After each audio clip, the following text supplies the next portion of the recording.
ఈ 2026లో ఇంత ఈజీనా యూట్యూబ్ స్టార్ట్ చేసి గ్రో అవటం. Hi, this is SD. ఈ 2026లో మీరు కూడా యూట్యూబ్ ఛానల్ గ్రో చేయాలనుకుంటున్నారా, ఆర్ మేబీ పెట్టాలనుకుంటున్నా న్యూ యూట్యూబ్ ఛానల్. అయితే ఇలాంటి సినారీస్లో బిగినర్స్కి ఐడియా ఉండదు. ఇలాంటి ఒక 5 ప్రాబ్లమ్స్ మేజర్గా నేను సెర్చ్ చేసా and I will give with answer. ఓకేనా. ఫస్ట్ వన్, నీచ్ అంటారు అందరూ. ఇక్కడ నీచ్ కాదు, నన్ను అడిగితే 10 పాయింట్స్లో 5 పాయింట్స్ కూడా నేను నీచ్కి ఇవ్వను. అదేంటి బ్రో అలా అంటున్నావు అంటే, యాక్చువల్గా నీచ్ అనేది ఏంటి, మన ఇష్టం అది. ఇప్పుడు నేను కంటెంట్ క్రియేటర్. యాక్చువల్గా ఈ కంటెంట్ క్రియేటర్ అనేది నేను ట్రెండింగ్ ఉన్నది ప్రతి నీచ్లో సెర్చ్ చేస్తుంటా. ఇప్పుడు ఫిట్నెస్ వచ్చారు, వాళ్ళది ఫీల్డ్లో ఏం ఉందని సెర్చ్ చేస్తాం. ఈ విధంగానే డిఫరెంట్ టైప్స్లో చెక్ చేస్తూ ఉంటాం. ఈ విధంగానే మనం నీచ్ అనేది మన ఇష్టం, అది మనకి ఓపెన్గా చెప్పేలా ఈజీగా ఉండాలి అంటున్నాం. అయితే నెక్స్ట్ వన్ వచ్చేసరికి కంటెంట్. అసలు ఇక్కడ కంటెంట్ లేకుండా మీరు ఎన్ని వీడియోస్ పెట్టినా వేస్ట్ అని నేను చెప్తాను. కంటెంట్ ఎలా చేయాలి అంటే, ఒకప్పుడు కంటెంట్ వేరు, ఇప్పుడు కంటెంట్ వేరు అంటున్నాం. ఒకప్పుడు కంటెంట్ ఏంటి బ్రో అంటే, ఒకప్పుడు కంటెంట్ ఏంటి జస్ట్ చెప్తే చాలు. ఇప్పుడు కంటెంట్ ఏంటి, ఇన్డెప్త్గా వెళ్ళి రీసెర్చ్ చేయాలి. ఎందుకు, రీజన్ వచ్చేసరికి ఇప్పుడు అందరికి బేసిక్ ఐడియా వచ్చేసింది. ఒకప్పుడు యూట్యూబ్ అంటే అలా ఉండేది, ఇప్పుడు యూట్యూబ్ అంటే ప్రతి ఒక్కరికి తెలుసు, ఇలా పోస్ట్ చేసుకోవాలనేది కూడా ఐడియా వచ్చేసింది. ఇలాంటి సినారియోస్లో మనం ఏం చేయాలంటే కంటెంట్ రీసెర్చ్ చేసుకోవాలి. ఈ రీసెర్చ్ చేసేటప్పుడు కొన్ని ఏఐ టూల్స్ ఉంటాయి, లైక్ నోట్బుక్. ఇంకా ఏ టూల్స్ చెప్తే వీడియో లెంత్ అయితే నేను సింపుల్గా చెప్పుకుంటూ వెళ్తున్నా. ఓకేనా. నోట్బుక్ ఉండేది ఎగ్జాంపుల్, అలాగా మీరు రీసెర్చ్ చేసుకోవచ్చు. నోట్బుక్ అనే కాదు, కోపైలట్ యూస్ చేసుకోవచ్చు. అండ్ నన్ను అడిగితే పబ్లిసిటీ బాగుంటుంది ఇంకా రీసెర్చ్ చేసుకైతే. ఓకేనా, పబ్లిసిటీ. ఓకేనా.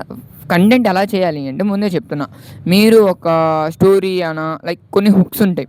ఇప్పుడు కంటెంట్ ఎలా చేయాలంటే 80-20% రూల్ యూస్ చేస్తాను నేను. 80% ఏంటి, ఇన్ఫర్మేషన్ ఇచ్చేలా ఉంటా. 20% ఏంటి, కాల్ టు యాక్షన్లా ఉండేది. నేను కంటెంట్ రాయటమైనా చెప్పడమైనా. ఓకేనా. ఇలా ఉండిద్ది నా content creation journey.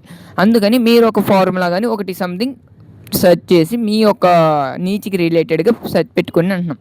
Next one వచ్చేసరికి, ఓకే నీచ్ తీసుకున్నారు, కంటెంట్ ఎలా రాయాలో ఓకే. మేజర్గా వచ్చేసరికి తమ్నైల్. ఓకేనా. తమ్నైల్కి నేను 10/8 ఇస్తా. ఎందుకు అంటే, మేజర్గా మన ఆడియన్స్ వచ్చేసరికి తమ్నైల్ చూసిన తర్వాతే వస్తారు. ఓకేనా. ఈ ఎడిటింగ్ ఇవన్నీ తర్వాత లోపలికి వచ్చినాక చూస్తారు, దానికంటే ముందే తమ్నైల్. ఈ తమ్నైల్కి కోసం మనం గ్రాఫిక్ డిజైన్ హైర్ చేసుకోవాలా, లేదు మనమే ఎడిటింగ్ చేసుకోవాలంటే ఏమీ లేదు. మీకు ప్రాంప్టింగ్ వస్తే, ప్రాంప్టింగ్ మీన్స్ ఏమీ లేదు, ఏఐకి మనకు చెప్తున్నాం ఈ పోస్టర్ ఈ 4Kలో కావాలి అని, క్వాలిటీగా కావాలి అని చెప్తుంటాం. ఈ చెప్పేదాన్ని ప్రాంప్టింగ్ అంటాం. ఈ ప్రాంప్టింగ్ గురించి నేను ఆల్రెడీ ఒక వీడియో చేసా, వెళ్ళి చెక్ చేయండి, మీకు ఇంకొద్దిగా ఐడియా వచ్చింది ఇదే పేజ్లో. అయితే ప్రాంప్టింగ్ ఇస్తాం. ఓకే, నా యూట్యూబ్ ఛానల్ ఇది. లాస్ట్ నా వీడియో కూడా నేను ఏఐ టూల్స్ వాడే తమ్నైల్ క్రియేట్ చేసా, కాల్ టు యాక్షన్. ఓకేనా. అలా ఉండిద్ది.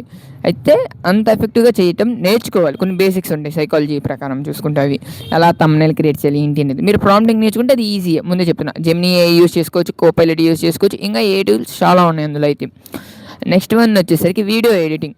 ఈ వీడియో ఎడిటింగ్ ఫస్ట్ మీరు స్టార్ట్ చేసినప్పుడు బేసిక్స్ కట్స్ పెట్టి ఎడిటింగ్ చేయండి. లేదు బ్రో నాకు వల్ల అవ్వవు అంటే రా వీడియో సెండ్ చేయండి, ఏమవుతుంది, రా వీడియోని అప్లోడ్ చేసేసుకోండి.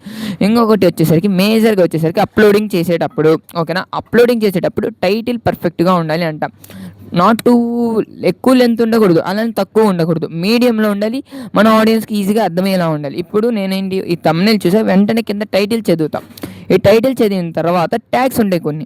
ట్యాగ్స్ మీన్స్ ఏం లేదు, హ్యాష్ ట్యాగ్స్. ఈ హ్యాష్ ట్యాగ్స్ ఎందుకు వాడతాము అంటే, ఇప్పుడు ఫర్ సపోజ్ నేను షూస్ సెర్చ్ చేస్తున్నాను అనుకోండి, లైక్ నా కంటెంట్ షూస్ మీద అనుకోండి, నా ఆడియన్స్ ఎవరైనా షూస్ చేస్తుంటే ఈ ట్యాగ్స్లో ఉన్న నా షూ అనే కీవర్డ్ వెళ్ళి ఆ ఆడియన్స్కి ఈజీగా కనెక్ట్ అయ్యిద్ది. ఇక్కడ ఇలాంటి సినారియోస్లో మనకి ఈజీగా ఆడియన్స్ వస్తారు. ఓకేనా. నెక్స్ట్ వన్ మేజర్గా వచ్చేసరికి డిస్క్రిప్షన్. ఈ డిస్క్రిప్షన్ కూడా చాలా నీట్గా ఇస్తే మనకి యూట్యూబ్కి చెప్తున్నాం, ఓకే నాది ఇది డిస్క్రిప్షన్, నాది ఈ నీచ్ అని దానికి ఈజీగా అర్థమై ఆటోమేటిక్గా ట్రెండింగ్లోకి వచ్చింది. ఓకేనా. ఇంకొకటి వచ్చేసరికి మెయిన్గా వచ్చేసరికి అప్లోడ్ సెట్టింగ్స్. ఇక్కడ అప్లోడ్ సెట్టింగ్స్ అనేవి ఏవి ఉండవు. నన్ను అడిగితే చాలామంది ఏమంటారు, ట్రెండింగ్లో ఉన్నాయి చేయండి అంటారు. లేదు, మీరు ట్రెండింగ్లో వచ్చేలా చేయండి అంటున్నాం. ఇప్పుడు ఐపీఎల్ ప్రెసెంట్ ట్రెండింగ్ ఉంది, మీది ఏ నీచ్ అయినా కానీ ఐపీఎల్ రిలేటెడ్గా చేయండి. అది ఎలా బ్రో అంటే, ఇప్పుడు ఐపీఎల్కి ఉంది ఎగ్జాంపుల్, నాదేంటిది మెయిన్గా కంటెంట్.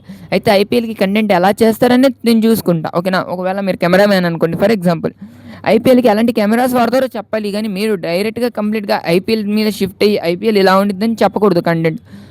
ఐ హోప్ అర్థమైంది అనుకుంటున్నా. మరి ఇలాంటి వీడియోస్ కోసం ఫాలో మై పేజ్.